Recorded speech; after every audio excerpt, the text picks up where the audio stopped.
Welcome back to the channel. Today we're going to be working on a Cforce 600. We're going to show you guys how to check and adjust your valves.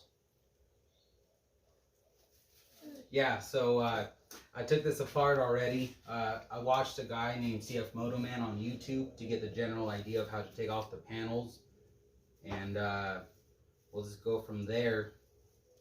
We'll go into detail showing you how we reassemble it. I'll show you what tools you'll need, and it'd be a good idea to pick up some more of the plastic push clips.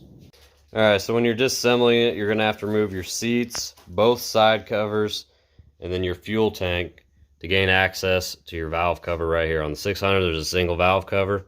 So before you start this, you want to do this on a cool engine too. You cannot adjust your valves accurately when it is warm. Before you remove your cover, go ahead and blow out any dust. Take a rag, wipe it down. You want to make sure you don't get any dirt or debris inside the valves once you remove the cover. So you can remove the cover without removing this coolant hose. You'll just have to jimmy it around a little bit, try sliding it forward, then out. So once you have your cover off, you're going to need to get leveled. So what you do is those two marks right there on your timing chain gear, you need to have those as parallel with the bottom of the head as you can. To do that, you just turn your CVT right here. So when you're ready to check your clearances, if you go to page 132 of your owner's manual, you'll have your clearances right here. So you'll have the intake and the exhaust. So for the intake, you'll need to be 0.06 to 0.14, exhaust 0.11 to 0.19. It's easy to find where your intake and exhaust is. Obviously, you have your intake right here, and then on the other side, you have your exhaust exiting. So towards the front of the machine is going to be your exhaust. Towards the rear of the machine is going to be your intake. Alright, so now you're going to be taking your feeler gauges. You're going to start at the bottom of the range and work your way up to see how much you have. So right now I'm at 0.10 millimeters, and I have room, so you want to keep going up until you find out how big of a gap you actually have. So 0.13 is Fairly snug. fairly tight. This has a 0.14. Alright, so on this side we're at 0.13. On this side we're at 0.14. So that is within spec, but it's at the top end. So for the sake of the video, we're going to go ahead and adjust it to down to the middle. So we're going to go to 0.10. Okay, to adjust this, you're going to need a small flathead screwdriver. You're going to go ahead and loosen this nut while make sure the screwdriver does not move. The screwdriver is what you're going to adjust your clearance with. So go ahead and loosen it.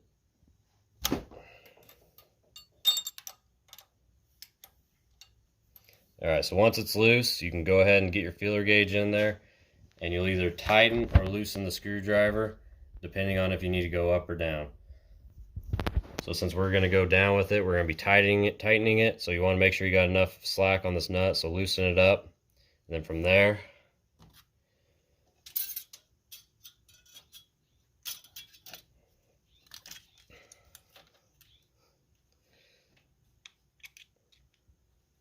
get your feeler gauge in there. So this is at 0.1, so we're going to go until it's fairly snug, but you can still move it. Alright, so right there. So now hold your screwdriver in position and tighten that nut back up.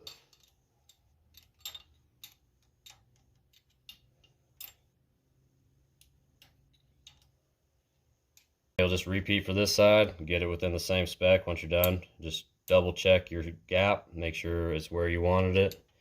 And once you're all tightened down, you can move to the exhaust side. So we're at a spec on the exhaust side. Right here we're at about 22, and right here we're at about 20. So we're going to take them both down to about 15 to get them like about in the middle of the range. So now we've adjusted and rechecked all valves. They are within spec now. So from here, you're ready to start assembly. So go ahead and start with putting your valve cover back on, and then we'll go through the steps of putting it back together. When you put your valve cover back on, make sure you inspect the gasket. Make sure there's no tweaks in it, no dirt or debris. You can wipe it down, make sure it's clean and all flat and straight. If you have a bunched up gasket, you're going to want to replace that. Okay, so your first step of reassembly is you're going to put on your heat shield kind of slash tank support. You're going to have your throttle cable go over the top. It's going to clip in here. This tab right here is going to go underneath your harnesses right here, and then here and here sits on top of your frame rails. Okay, so there's no screws or bolts holding that plate in, so now you see we have it sitting over the rails of the frame. Your throttle cable clips in right here, and then that little tab goes around your harnesses right here. Takes a little shimming to do it. If you want to do it a little easier, you can disconnect your throttle cable. It'll give you a little bit more room to maneuver it around. So the next step is going to be putting your tank back on. If you're concerned about remembering where every bolt went, you can do like he did, and he taped every bolt and screw next to the location that they go to. He did that inside the fender wheel wells, all over. So if you're concerned about remembering bolts, this is a smart way to do it. Now we're going to go ahead and fasten your tank back down. You got it set back on there. Make sure your wire harnesses that you're going to need are out. Line it up, put your 4 bolts in. You remove your cluster to get down into here for the bolt on the tank right there. Okay, so for the 2 harnesses you disconnect for your tank, you have this pigtail that goes into your fuel pump, and then next you have this one that you're going to connect to that right there. So go ahead and you connect those back up, tie them back in with these wire ties, then we'll move on to the next one. So the next thing is to bring all your hoses you disconnected up. So you disconnect this hose, reconnect it here. You disconnected this hose, so go ahead and reconnect that here. And this sits back up on top around your filler neck. So before you put your gas tank cover back on, make sure you have all your lines ran up back underneath here. You want to make sure you can tie them back down with these ties. Once you have that done, go ahead and reinstall your cover. So the next part is reinstalling your gas tank cover. Just go ahead and push that down there. Line all this stuff up. So get your tank cover lined up. You're going to have 2 10mm bolts up front. You're going to have 2 interior push clips on either side. So then you're going to go ahead and line up your cluster. You're going to have some front pins right there that push in to that hole. You have 2 rear push pins that go into these holes. Then you have some slide brackets you need to line up here. So basically the way we're going to do this is we're going to get those back ones lined up here, make sure that the sides are pushed in, and then give it even pressure down. Once you have your gauge cluster pushed back in, you're going to have 2 outside push clips on either side. Alright, so apparently he forgot a step. So before you bolt in the back of your tank, you're going to need to reinstall this piece.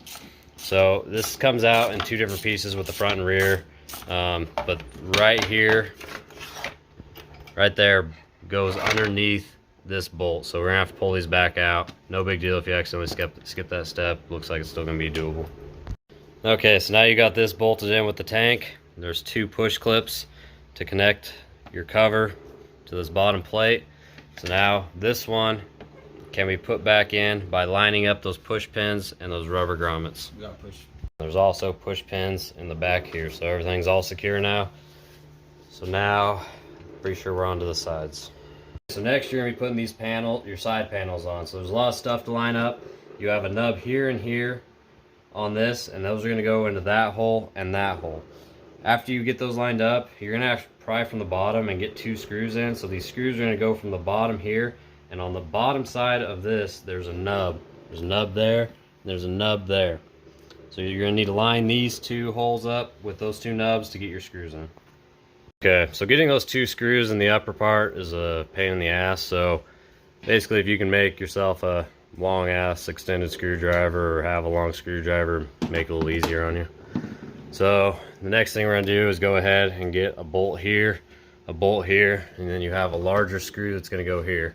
So when we have those, we're going to go ahead and move into the wheel well on this side, because there's a couple inner clips back up behind here that you got to fasten in the wheel well.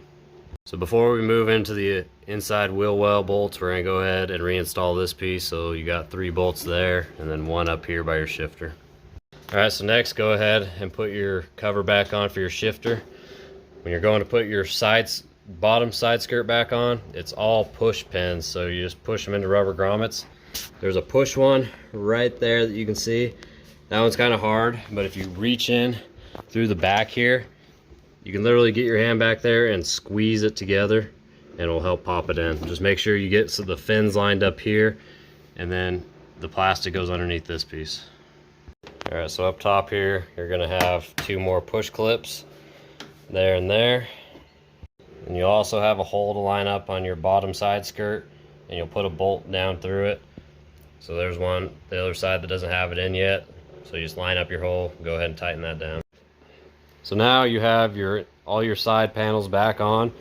We're gonna go ahead and bolt everything up inside the wheel well. So he taped up all of his bolts and screws, pretty much in order the way they go.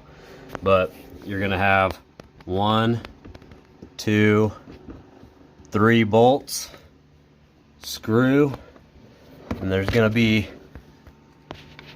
a bolt right there, and then a bolt right there. So go ahead and get those all tightened up, and then repeat the process for the other side. We'll go through it for the panels that are different. On this side, it's a little more difficult because this piece is molded. So there is a tab down here you're gonna have to get lined up. There's also a front tab here, but as far as everything along here, you're gonna line it up the exact same. Once you get it popped in, you're gonna have 2 screws up on the inside to do. So after you have all your side panels on, put your CVT cover back on, then the cover for your CT cover. And then you can put your seats back on, and you are done. Alright, well, that's our take on how we did the valves and adjusted them. It's pretty simple. There's a lot of plastics to take off, but just take your time and organize all your bolts and everything, and it's not too bad putting everything back together. If you guys have any more questions or have any ideas for another video, let us know down in the comments. Thanks for watching.